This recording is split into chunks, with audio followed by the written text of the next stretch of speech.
Hi, Stephalie. Hello. Welcome to the show. How are you doing today? I'm pretty good today, thank you. I want to first off by saying thank you for taking the time out of your day to chat with me. What exactly did you do in the adult entertainment industry?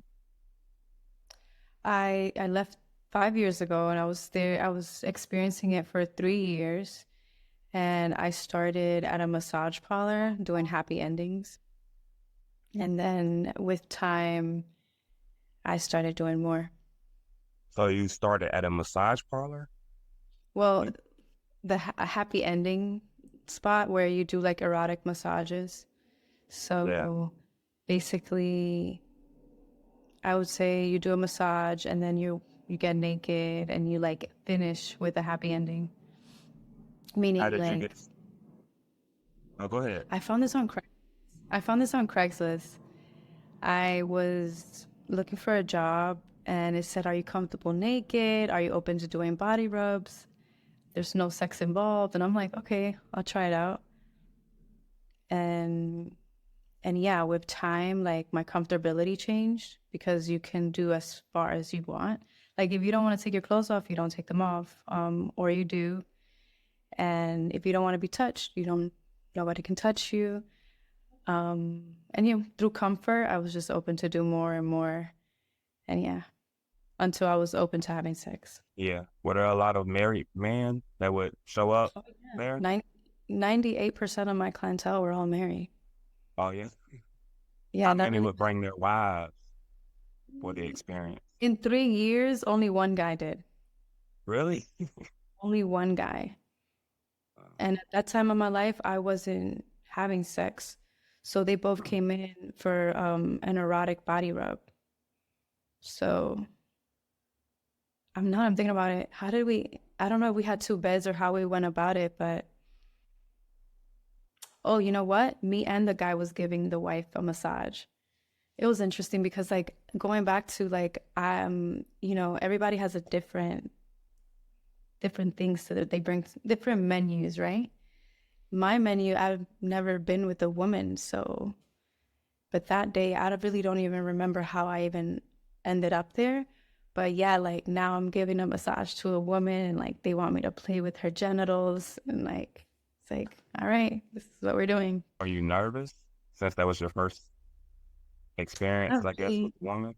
not really because it's like you put on a different persona. So it's like this you're acting, you're getting paid for XYZ. So, you know, if anything, we nervous if they're a cop, but the fact they didn't look like cops, if anything, that's something that will make things nervous. Especially me, like I was a criminal justice major who could have encountered an undercover cop at any moment and that would have jeopardized my whole career. It's really interesting, like the measures that fear leads people like to make money. So you would put on a persona. Is that something they schooled you guys on, or is that something you just by yourself, like, I'm going to put on a persona. I'm not going to be Stephalie. I'm going to be whoever this other person is. Is that something you kind of came up, you made that conclusion yourself, That's I a guess? great question. I would say maybe I came up with that on my own. Like, oh, to separate it, maybe. Or yeah, yeah, that's a good question. It's hard to say what actually transpired. I will say that that helped me cope. I mean, because it was true. Like, Stephalie would not do certain things, but June, she was ready and like just yeah, pretty much. Yeah, no, that makes sense. I know a lot of people come up with personas with Hmm. anything. It's not just that kind of type of work, just anything kind of to protect yourself. Whoever you are, you're trying to protect yourself basically. What made you want to try that out? I guess. Um, well, it all started with, the questions like, you're comfortable naked. I was looking for a gig and it was like, you're comfortable naked and giving body rubs. I'm naturally like a nudist. So to me, it's just like, I don't mind being naked. Like all my friends see me naked all the time. And then like giving body rubs, like I date, like I like I know I can do that. So I'm like, let me try it out. And then once I was in it and I saw how fast I was making money comparing to, I used to be a front desk agent. So comparing to what I would make as a front desk agent at a hotel to what I was making doing nude body rubs, it was like, it seemed like it made sense while I was in college. So while I was in college, I started out doing the hand jobs, and with time, I started having sex. So at that point, like I was selling basically my body for money versus like a massage and a happy ending with my hands. Yeah, and I was abusing drugs at the time. Like I would escape through cocaine, I would escape through Adderall, drinking. So at that time of my life, yeah, I was What was escaping, the and reason for the escape? Was it more so because you were doing those activities, or was it something else that? it was something else. It was like not facing like my past and like my anger. And by not facing my past and my anger, I behaved in certain ways. Like I was more open to take risk and basically be numb, especially living in a culture where like so much is normalized. Like the music that we listen to at the club is essentially like encouraging women to exchange like their time for money or their body for money. Yeah. And like getting lost and caught up in that, like unconsciously, I was just doing exactly what was in my environment, which is interesting. See, and that's what, once I was aware of like what was really happening, that's when I was just like, oh, wow, this is what I'm doing to myself. This is what I'm doing to my body. This is what this action can lead to. You made a lot of money doing that? I made great money. Like I barely worked. I worked like 15 hours a week. I traveled, like I did everything I wanted to do. That was great. Now, I wish I knew how to, I had more financial literacy at the time. That would have Yeah. probably helped, but it was, to me, it was worth it. 15 hours a week. And like sometimes I didn't even have to work because that's how I cultivated my dynamics where I didn't have to see them, but it was like my regulars, I became like their person. So it's Yeah. like have whatever I want. It was So very how much money did you make or would make on a average daily basis? on an average daily basis. Let's see. So if I was okay, so I could make like I'm ranging like 800 to like 2,500 in one day. Yeah. That's a good amount of money per day. Yeah. I mean, if you, yeah, what you're doing is not always desirable, but that's the Who price. would you spend it on? What would I spend it I know you on? said you didn't have like financial literacy back then, so you wasn't really making investments, doing things I was of that spending it nature. on travel. I really spent a lot of my money on travel, on hair. Like hair, the more money you make, the more expensive your hair. And at that point, I used to wear weave and used to color my hair. Like I'm natural now, so like my hair expense is nothing what it used to be. But hair, clothes, and I was very generous with everyone. And Oh yeah. my house was, yeah, yeah, definitely not. Oh, a lot of books, really on experiences. What's the craziest experience I guess you had at the massage parlor? The craziest. Yeah. What do you mean by crazy? Just whatever's crazy to you. Do you have any stories that kind of stand out? Uh, maybe a guy or whoever Um, caught an attitude or did something that didn't well, seem there was normal. this time when I first joined the industry, there was some girls like asking me, like they would invite me to partake in certain activities to see what I was willing to do. Cause like I mentioned, once you're in, they come in for a massage, but once you're in that room, you're like fulfilling fetishes and fantasies, and like there's no telling. But there was a guy that came in and he wanted to dance for the women, and he wanted the women to put on the strap on. And, and I put on a strap on for the first time ever. Like I'd never like I'm very feminine. I've never been in that space where I'm dominating a man and he's dancing on me with a thong on. It was just so uncomfortable. And I was just there for the ride. I was like 22. And when I was inside of him and he was like bent over, I felt something. I can't explain it. Like, I felt something that was like, wait, I need to move back. And I moved back. And as soon as I moved back, he shattered everywhere. And like I moved back fast enough that like the shatter didn't get on me. But that was pretty crazy. Like I it was so spontaneous. Like I did not wake up that day thinking that I would be dominating a man wearing a strap on. That was the day in the work for me that day. And another time, like this guy, he wanted to like have sex with me while me making like pig noises and like my and hold my nose back and like make pig noises.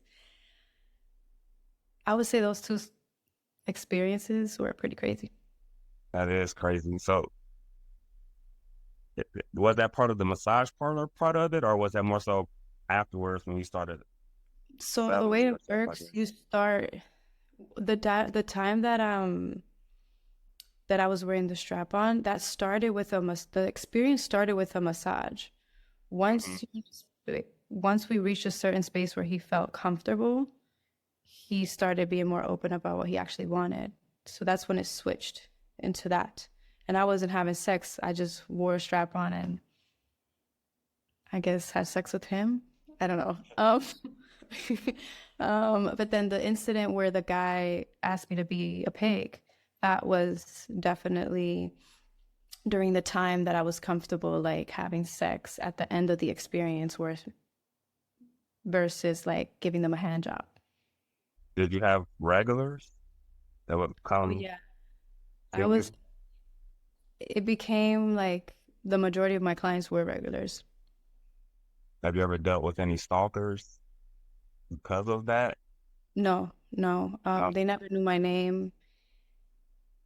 No. This is all about what a woman is really willing to do. And sometimes you don't know if you're willing to do it until you're there. I had this one guy that wanted me to like fake breastfeed him, and I couldn't. And why couldn't I, right? I had like, I had a mother wound. So it's like, this is weird. So I couldn't even finish the session. I had to like pass it on. And then there was this guy, he would come and like, he would tie his balls with his penis. Mm-hmm. And he would expect me to kick him with my heels for an hour. Like, Down there, yeah, kick his I would penis. I would kick his penis with heels. He would sit back, his legs open, and like just. And you see how I'm laughing? This is my Yeah. same manner in the act, and like he gets off on making me uncomfortable. Like, so not only he wanted me to kick him in his balls, he gets off. Yeah. So for Interesting. the whole hour, just kicking him in the balls. At this point in my life, I wasn't having sex yet. But now that I experienced having sex, I'm like, yo, I would have never done that because I know I could make more having sex and it would finish right away. Yeah. So it's so interesting. Sometimes guys would book like multiple girls and want us to like humiliate them, like belittle them. And granted, that's not my, I'm not a dominatrix. So basically, the other girls would. And then me, I would be there like kind of like just on this background. Like that's what they want. They want to be humiliated in front of people. So I'll just be there. Like men, everybody has different fetishes and opens to do different things. What That's made you leave what made me or leave. stop? What made me leave and stop was having my spiritual awakening, like becoming aware of myself. Cause like I was so caught up escaping that I didn't recognize the extent of my actions. It was just like, oh, I was just having fun. And then I started seeing like how sharing my body with too many men wasn't beneficial for my spirit, even if I didn't know them like that, or I like just exchanging so much with so many different people. I just didn't feel right, and it didn't fit the image or like the person that I was intending to become. And yeah, pretty much. It was like I had to stop. And I always told myself I would do it through college. And like I actually graduated and I stopped probably like I graduated in the summer and then in December I stopped. So it was like kind of orchestrated that way. Have you ever thought about going back? Going back came up in the beginning because that was like that's the way I knew how to make money then. So like learning to transfer my skills. Have you made any friends, guess, in that environment that you're probably still friends with? Or, Yeah, I'm still friends with some of the guys too. I've been able oh, you to, are? yeah, like I've been able to convert them into a different type of client. Like I moved into coaching, more life coaching, and really all the guys that I dealt with, like they were going through things. So it's like I took the sex element out of our dynamic and Yeah, yeah, it made it more of a coaching style. Some of them I've coached, I still coach to this day. It's really interesting. that is interesting. Was it weird at first, like making that change, like with your It regular didn't happen sex to, immediately. It didn't happen yeah, immediately. It happened with time. Like some of them, because there was some guys that I did make friends with, and like they would have like my work number, and they would, if I changed my location, they would know where I was next. Um, but it didn't work at first because at first I did a cold turkey, like cut everybody off. And then with time, it was like I noticed like I really built bonds with certain people. So recognizing that, it was very interesting to navigate. yeah, And then when I proposed it to them, they were so open. Because, you know, like it gets to the point, like when you bond with someone, like, and it's unconditional, you'll see how you fit in their life, right? So I feel like that's what happened with the clients and the friends that I actually maintained in my life. have you ever fell in love with anyone, like a regular or someone else? That's so interesting because the last persona I was, um, she did like I had to figure out if Stephalie, if I fell in love with this individual or if June did, for example. I used my last name was June. And in the end, it's like I was grieving. When I left the industry, I just cut every client off. I just went cold turkey. And then like I noticed myself like 2 or 3 months later, like I was really grieving someone. And it took a lot of introspection to like connect what was hurting me. And yeah, that happened. Are there any common misconceptions about people who do those type of jobs, I guess?